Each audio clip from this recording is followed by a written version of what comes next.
બનાસકાંઠા જિલ્લાના પાલનપુર શહેરમાં વિશ્વાસઘાતનો એક બનાવ સામે આવ્યો છે। પાલનપુરના જૂનાગંજ વિસ્તારમાં આવેલી કરિયાણાની પેઢીમાં કામ કરતો નોકર રૂપિયા લઈને ફરાર થઈ જતા માલિકે પોલીસમાં ફરિયાદ નોંધાવી છે।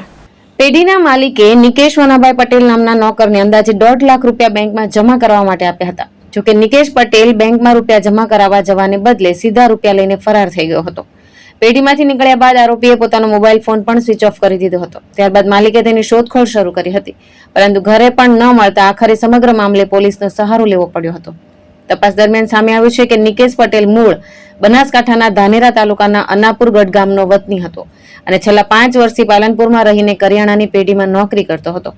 આ મામલે પેઢીના માલિકે પાલનપુર પૂર્વે પોલીસ મથકે ફરિયાદ નોંધાવતા પોલીસે ગુનો નોંધી આરોપી નિકેશ પટેલની શોધખોળ શરૂ કરી છે।